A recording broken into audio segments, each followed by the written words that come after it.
Joining us this morning is Dr. Beñat Bilbao Osorio, one of the editors of the report. Beñat is the Associate Director and Senior Economist of the Global Competitiveness and Benchmarking Network at the World Economic Forum. In his duties, he carries out research on national competitive issues with special geographic focus on Latin America and Iberia. In addition, he also analyzes the role of innovation, information, communications technology, and fostering communication and fostering competitiveness. He's the co-author of the Global Information Technology Report.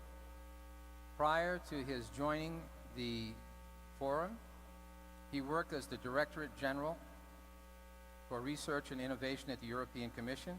He was responsible for economic analysis on European innovation policy at the Directorate of Science, Technology, and Industry and Education.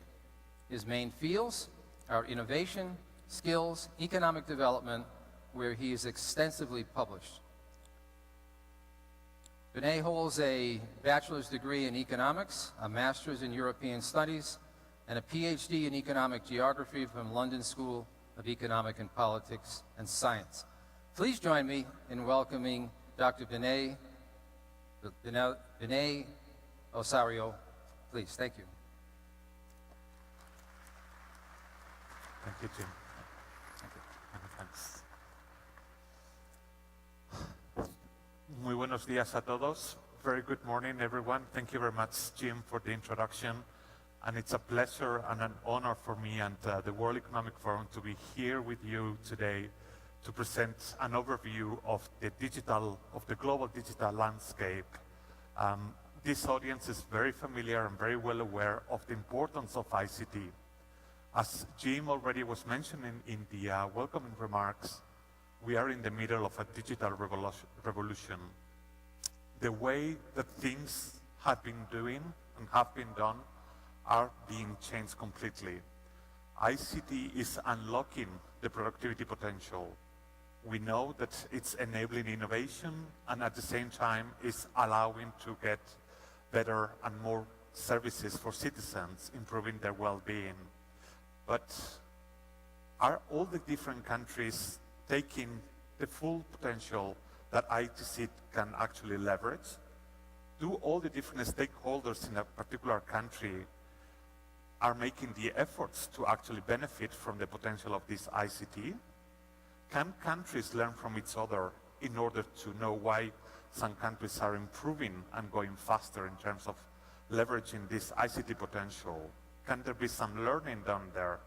These are some of the questions that for more than 13 years we have been questioning at the World Economic Forum through the Global Information Technology Report. That is one of our flagship publications that every year we publish in collaboration with Cornell University and INSEAD. So what we are trying to do with this report is, let me see if I can see this, the clicker. Sorry. We have a little bit of a technical problem here with the clicker. As you would expect from an IT conference, something should happen here with a clicker. I don't know if anyone from the organization has a different clicker that I can use. But basically what we are trying to do at the forum is try to assess how countries are leveraging their ICT potential. We are trying to see if there are countries that are doing better progress in terms of developing the ICT infrastructure, but also the conditions that are leading different stakeholders to take a higher benefit of this ICT. And for that, we have developed a model that is trying to summarize and take into account the complexity of a digital ecosystem. We know that there are many different factors that are affecting the capacity of the different countries to reap the full potential of ICT. It's not only about having the ICT technology, it's not only about having the mobile coverage for a country, it's not about having access to broadband, either mobile broadband or fixed broadband, but it's also what you actually do with this infrastructure. If you have the capacity to improve and to use effectively this infrastructure, and also if countries have the skills that are needed to make an effective use of this ICT. It is also very important to take into account which is the environment where the digital ecosystem is taking place. We know that we need to have a regulatory framework that is allowing companies to invest, that is allowing companies to actually transform the potential of ICT into innovations.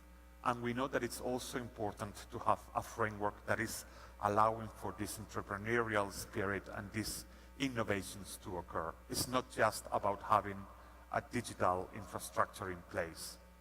We also know that what it is important to bear in mind in a digital ecosystem is to see, which is the commitment and the engagement of the different stakeholders in a society. We know that in order to improve the digital readiness of a country, this cannot be the responsibility. If we go to the next one, it's not only the responsibility of the government. Government is a very important player, is an enabler of the digital ecosystem, but it's not only the responsibility of governments to improve the situation. Okay. So sorry about that technical problem. So what I was talking about is that we have created this tool that is our Network Readiness Index that is trying to assess and measure the ability of different countries to leverage this ICT to boost competitiveness and well-being. And I was also mentioning that this is not only, with this index, we are not only trying to measure the development of the ICT infrastructure, but a set of different elements that are important to bear in mind when you are talking about a digital ecosystem. We talk and we try to measure which is the friendliness of a country's regulatory framework for the development of the industry. We are measuring also the preparedness of an economy to actually develop this ICT infrastructure, very much related to the existence and availability of an ICT infrastructure. We are also talking about which are the actual efforts that the different stakeholders are carrying out in order to benefit from ICT. I was mentioning that it's not only the responsibility of the government, it's also the responsibility of the private sector. So many of you here are representing the business sector and the ICT industry. It's also your responsibility to contribute to the digital development of a country.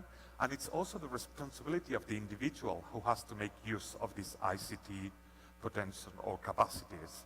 And finally, we are trying to measure also the impacts that are coming from ICT.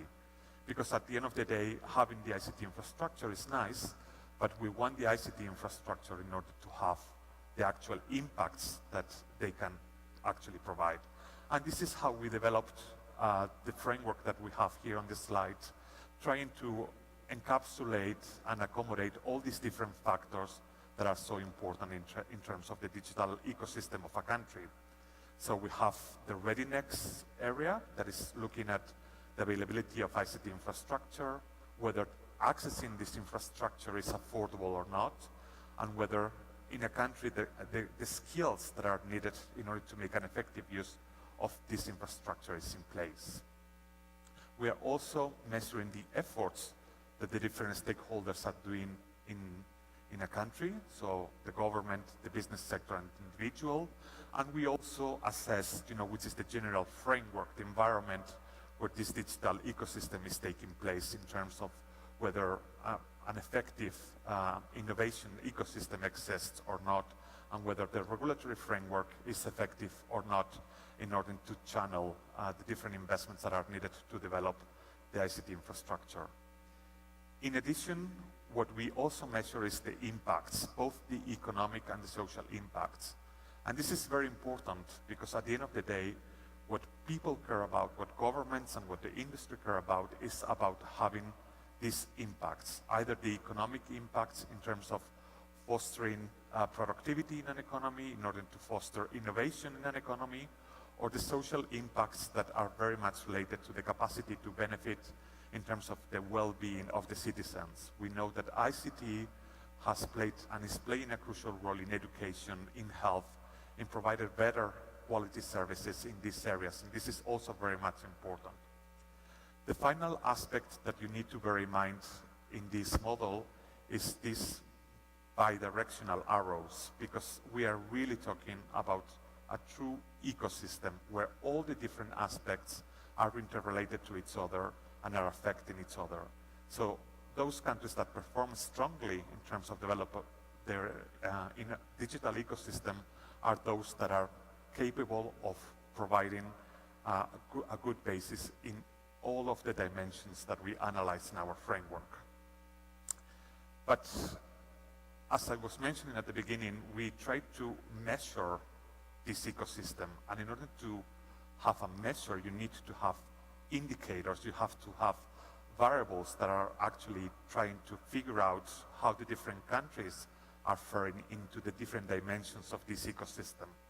So here we have calculated a composite index by using 54 indicators that it's sourcing from 2 different data sources. So the first one is what we call quantitative data that is coming from international organizations such as the ITU, the OECD, the World Bank, etc. These are giving us, some hard data elements about the development of the ICT infrastructure, the levels of skills that are available in an economy, etc. But in addition to that, we are also adding what we call some qualitative data that are coming from an annual survey that we administer every year among more than 15,000 business leaders, and that is giving us a little bit the qualitative approach to these elements. So they are very much focused about the business climate in one particular country, and we believe that having both dimensions together in this exercise is important to have a holistic picture of the situation of the digital ecosystem. So based on this analysis, we calculate our index and we provide a ranking that some of you may be familiar with. So the results for 2014, what we see is that the first 5 countries that are leveraging better their innovation ecosystem are the Nordic countries in Europe, countries like Finland, Sweden, or Norway. They are all in the top 5 of our ranking, where we analyze more than 148 economies. And we also see that there are some Asian tigers, especially Singapore, that are faring quite well in our index, as well as the Netherlands, that it's on 4th place. All these countries have recognized from a very early stage the importance of ICT to drive their economies, to provide better well-being to their citizens. They have been investing heavily. They have a clear and strong vision to develop the industry and also to spread the benefits into society, and have been investing quite importantly for many, many years. And that's why they score very high in our index.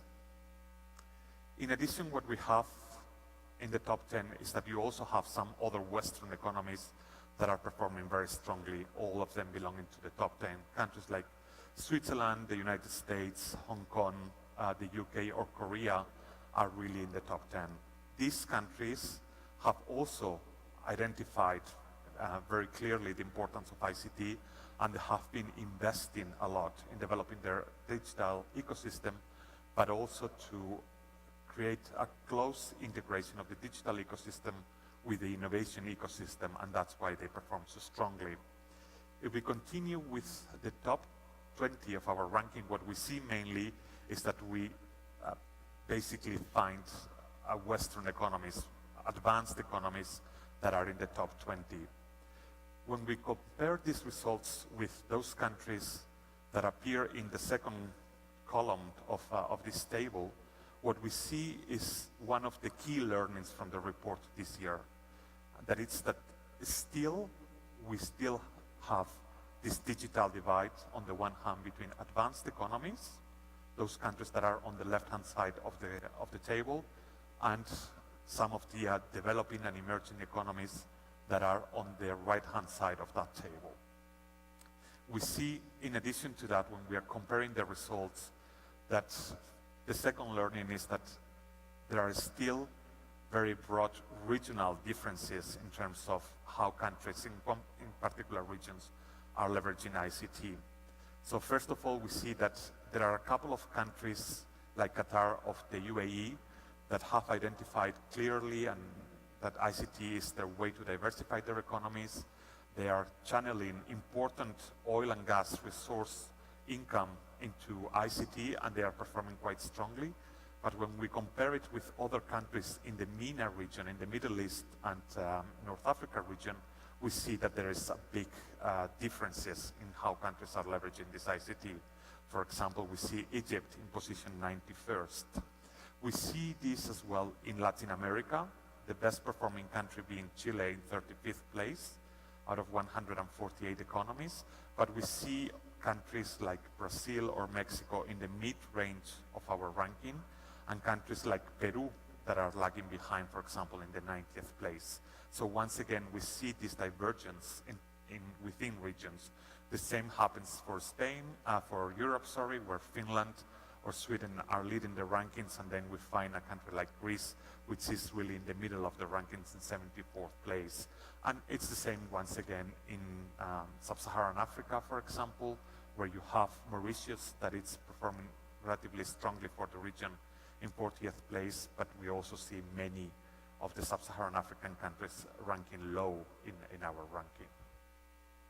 So that's the second key learning. So the first one being the digital divide between advanced and emerging economies that still persists. The second one is the large intra-regional disparities within particular regions. And the third one is about the large emerging economies, so the BRICS and other large emerging economies, such as Mexico, for example, that we see that they are ranking in the mid-range of this classification. And this is important because for many years we are seeing that these countries are falling into some sort of glass barrier or glass ceiling where they are unable to break through and continue improving their digital ecosystem in comparative terms with more advanced economies. And this is also important because of the size and the importance of these economies and what can be their repercussions and the implications for the global economy overall, because we know that the economy, if not digital yet, it's becoming more and more digital, and it will be all will be digital. So if these countries are lagging behind, this can have also implications for the global economy going forward. So, but this is just a general classification. We can see that digital divide between the regions and the countries in this chromatic view, where we see that the green colored countries are those that are performing strongly, very much concentrated in North America and Europe and the Asian tigers. Then we see those countries performing more poorly in red and orange, and we see this divergence, this digital divide between advanced economies on the one hand and emerging economies on the other, and the large intra-regional disparities within particular regions. So we see these multicolor maps in Latin America, in Asia, in Sub-Saharan Africa. But this is giving you an overall perspective. In addition to that, what it would be interesting to know are two things. So the first one, in which areas do we see that there is the biggest gap between advanced economies and emerging economies? And also, what happens in dynamic terms? Are these countries catching up, or on the other hand, are they still lagging behind and we see little progress bridging this gap? So to answer the first question, what we see there is the difference between the performance of the advanced economies in red and the emerging economies in blue. There what we see is that the biggest gap that exists in terms of our index is in three particular areas. The first one is in terms of infrastructure and digital content. We are aware that there has been a lot done in emerging economies to expand the access to the mobile telephony, for example. But when we are analyzing more advanced type of infrastructure, like broadband, for example, we still see that lag is quite important between advanced and emerging economies. The second one is that in terms of the efforts and the use that the different stakeholders are doing, we see that the biggest gap is on the individual. We see in many countries of the emerging market that governments have been really behind there in making an effort to expand the digital ecosystem, but this has not been followed to the same extent by neither the business sector, that are still lagging behind in the use of ICTs, and also the individuals. And the third area where the lag is higher, and this is very important, is in terms of the economic impacts. Because what we see here is that there is a new digital divide that is occurring between advanced and emerging economies.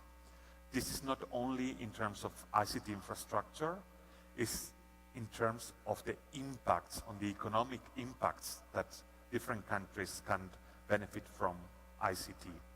And this is more and more important because at the end of the day, we are seeing that the potential of ICT is quickly being transformed into positive economic impacts. And here is where we see that the gap is happening more importantly. In terms of the second question that I was raising after the presentation of the rankings was in terms of dynamics. What do we see?